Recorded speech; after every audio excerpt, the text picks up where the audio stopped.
વિરામ પછી આપનું સ્વાગત છે। મહેશ શાહને પૂછપરછમાં કયા સવાલ કરાયા તો પૂછપરછમાં મહેશે શું ખુલાસો કર્યો છે આ તમામ જવાબો સૌ કોઈ જાણવા માંગે છે। ત્યારે અમે આપને બતાવવા જઈ રહ્યા છીએ કે આઈટીએ પૂછેલા કયા સવાલો હોઈ શકે છે અને શું જવાબ હોઈ શકે છે।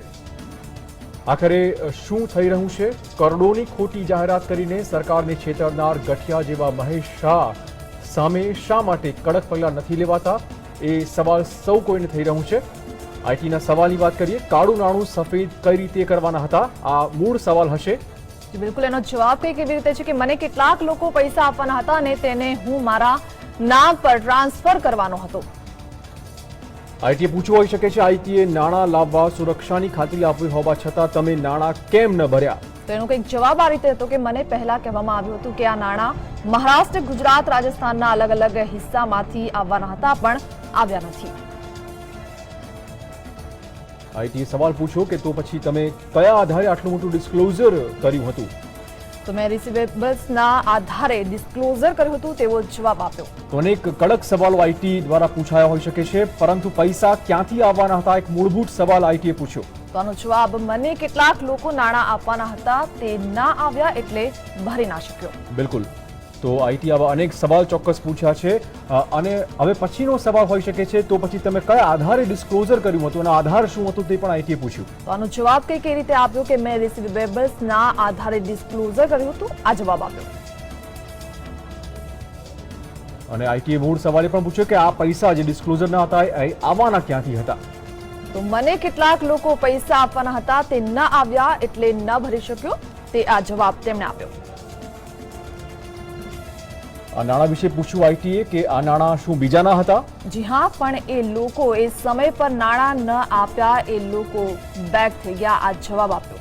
મહેશ શાહને પણ આઈટીએ પૂછ્યું કે આ લોકો તમને કેમ પૈસા આપવાના હતા, મૂળભૂત હેતુ શું હતો? તો આનો જવાબ કંઈક એ રીતે આપ્યો મહેશ શાહે કે હું આ નાણાંમાંથી ટ્રસ્ટ બનાવવાનો હતો। બીજો સવાલ હોઈ શકે કે શું આ ટ્રસ્ટ દ્વારા તે કોઈ સમાજ સેવા કરવાના હતા? તો આનો એ જવાબ હતો કે સાયન્સ અને રિસર્ચ માટે અલગ અલગ લોકોની સેવા કરવા માટે અલગ અલગ ટ્રસ્ટો બનાવવાનો હતો।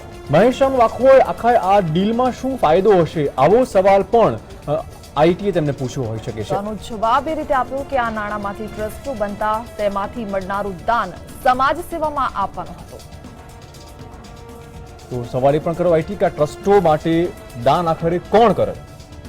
જે લોકોએ મને કાળું નાણું સફેદ કરવાની વાત કરી હતી તેમાંથી કેટલાક લોકો દાન આપવાના હતા તેવો જવાબ મહેશ શાહે આપ્યો। તો ટ્રસ્ટ વિશે પણ આઈટી ડિપાર્ટમેન્ટે પૂછ્યું કે આખરે ટ્રસ્ટ બનવાનું હતું, આ ટ્રસ્ટ ક્યારે બનવાનું હતું? ટેક્સના નાણાં ભરાઈ જાય પછી ટ્રસ્ટ બનાવવાનું હતું। આ ટ્રસ્ટ કોઈ જાતિ આધારિત ન હતું। આઈટીનો વેધક સવાલ એ પણ હતો કે તો પછી ટ્રસ્ટ બનાવવા માટે મૂળભૂત અરજી તમે કેમ નથી કરી? લોકોએ પૈસા ન આપતા ટ્રસ્ટ બનાવી ના શક્યો તેવો જવાબ આપ્યો। આઈટીએ પૂછ્યું કે શું તમને કોઈ પૈસા આના માટે આપવાનું હતું? જે ઘણા લોકો છે, મને નામ યાદ નથી, મારી ડાયરી મુંબઈ પડી છે, મને સમય આપો આવો જવાબ મહેશ શાહે આપ્યો। ઓકે, જે ઘરમાંથી હાર્ડ ડિસ્ક મળી છે, આ ઘણા બધા લોકોના નામ અને પેન કાર્ડના નંબર પણ મળ્યા છે, તેનું શું? આ એ લોકો નથી, આ લોકો તો મારા ટ્રસ્ટમાં ટ્રસ્ટી બનવાના હતા। આઈટીએ પૂછ્યું કે તમારા મેઇલમાં નામો છે, તેનો ડિસ્ક્લોઝર સાથે કોઈ ચોક્કસ સંબંધ છે કે નહીં? સાહેબ મેં બુઢા આદમી હું, કોમ્પ્યુટર નથી જાણતો, હું વધારે ભણેલો નથી, મને બહુ અંગ્રેજી આવડતું નથી। કોફી શોપમાં જે છોકરાઓ બેસવા આવતા હતા તેમને પૈસા આપીને હું કામ કરાવતો હતો તેવો જવાબ આપ્યો। આઈટીએ ને સવાલ પૂછ્યો કે સાયન્સ એન્ડ રિસર્ચ માટે બીજા પાસેથી મંજૂરી લેવી પડે છે, અહીંયા એનું શું કામ હતું? મેં દિલ્હીમાં મનીષ શર્મા અને અજીત તિવારી નામના વ્યક્તિનો સંપર્ક કર્યો હતો, તેમને મને મંજૂરી અપાવવાનો વાયદો કર્યો હતો। આઈટીએ પૂછ્યું કે આમાં શર્મા અને તિવારી આ બે નામો કોના છે?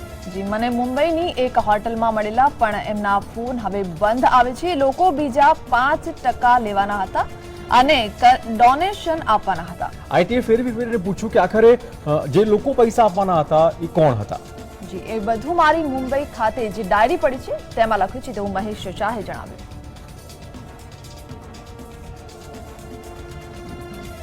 તો આવા વેધક સવાલો આઈટી ડિપાર્ટમેન્ટે ચોક્કસ પૂછ્યા, જો કે મહેશ શાહે બહુ ચોક્કસ જવાબ નથી આપી શક્યા। વધુ વાત કરવા જોડાશે અમારા સહયોગી ઈલા પરીગીલા। જે રીતે આખા દિવસનો ઘટનાક્રમ ચાલુ, લગભગ આ જ સવાલ, આ જ બેઝ આધાર બનાવીને સવાલ પૂછાયા હોઈ શકે છે, જેનો જવાબ પણ કંઈક આવા જ મહેશ શાહ આપ્યા હશે।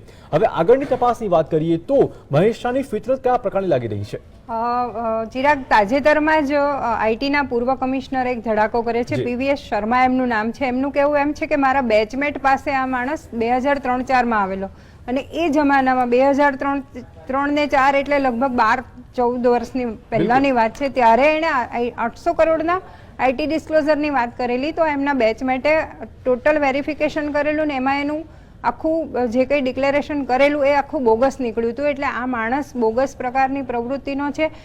એમને સવાલ એવા થાય છે કે આઈટી ડિપાર્ટમેન્ટ શા માટે આની સામે પગલાં નથી લેતું, પોલીસ ડિપાર્ટમેન્ટ હજુ શા માટે એની તપાસમાં નથી જી. જોતરાઈ અને ઉપરથી એની સરભરા કરે છે. એટલે આમ તો આઈટી ડિપાર્ટમેન્ટ અને પોલીસ તપાસ બંનેની બંને તપાસ ભૂમિકા ક્યાંક શંકાસ્પદ ચોક્કસ છે. શંકાસ્પદ છે. એને લિટરલી એના જમાઈની જેમ સાચવે છે, કારણ કે એનો આખો ઘટનાક્રમ જુઓ તો એ હાસ્યાસ્પદ રીતે મીડિયા સમક્ષ આવ્યો. એણે હાસ્યાસ્પદ રીતે એનો વરઘોડો કાઢીને રીતસર આઈટી ઓફિસમાં ગયો. એટલે એણે એવું કહ્યું કે જ્યાં સુધી આની સાથે કડક રીતે કામ નહીં લો, આની સાથે કડક વેરિફિકેશન નહીં કરો, ક્રોસ વેરિફિકેશન નહીં કરો, ત્યાં સુધી આ માણસ પબ્લિસિટી લેતો રહેશે. આ માણસ સાયકિક છે, આ માણસ લિટરલી બોગસ છે અને આને સાથે આઈટી ડિપાર્ટમેન્ટ તેમજ પોલીસ ડિપાર્ટમેન્ટે એકદમ કડક હાથે કામ લેવું જોઈએ.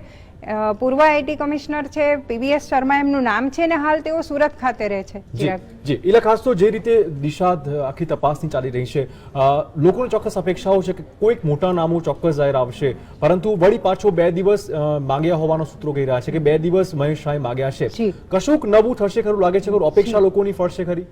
એક વાત ચોક્કસ છે કે આની સાથે કોઈક મોટું માથું સંકળાયેલું જી. છે, નહીતર એની આટલી સરભરા થાય જ નહીં. ગઈકાલે જે રીતે પોલીસનો ડ્રેસ પહેરાવડાવ્યો, જી. એને અત્યારે એના માટે ડોક્ટરો બોલાવડાવ્યા, એને બધું સાચવીને પૂછવામાં આવે છે, ઘરે એકદમ રિલેક્સ મૂડમાં ફરે છે, હરે છે, એને કોઈ પ્રકારનું એના ચહેરા પર ટેન્શન જ નથી દેખાતું. એ જોતા એવું થાય છે કે આની પાછળ એને કોકનું મોટું બેકિંગ છે, જેના કારણે પોલીસ અધિકારી ડરી રહ્યા છે, આઈટી ઓફિસર ડરી રહ્યા છે અને એની રીતસર સરભરા કરે છે. અને એને હજી કડક હાથે કામ નથી લીધું, નામ નથી બોલતો. અત્યારે એને નામ પૂછવામાં આવે તો એવું કહે છે કે સાહેબ મારી ડાયરી મુંબઈ બિલકુલ. પડી છે, મને કશું યાદ નથી, મને 2 દિવસનો સમય આપો. જી. 2 દિવસમાં એને જેને મેસેજ પહોંચાડવાના હશે, જ્યાં પાછો નવો ફાંદો કરવાનો હશે ત્યાં એ કરશે જ એવું 100% લાગે છે. તેમ છતાં આઈટી ડિપાર્ટમેન્ટ કેમ એની સાથે આટલું બધું સલુકાઈથી વર્તે છે એ વાત જ શંકાસ્પદ લાગે છે. ધન્યવાદ ઈલા તમામ જાણકારી બદલ. તો આઈટી ડિપાર્ટમેન્ટ અને પોલીસ ખાતાની જે તપાસ છે તે ચોક્કસ સવાલના દાયરામાં ચોક્કસ થઈ ગઈ છે. જી બિલકુલ. આખરે શું થઈ રહ્યું છે? કરોડોની ખોટી જાહેરાત કરીને સરકારને છેતરનારા ગઠિયા જેવા મહેશ શાહ સામે શા માટે કડક પગલાં નથી લેવાતા એ સવાલ સૌ કોઈને થઈ રહ્યો છે.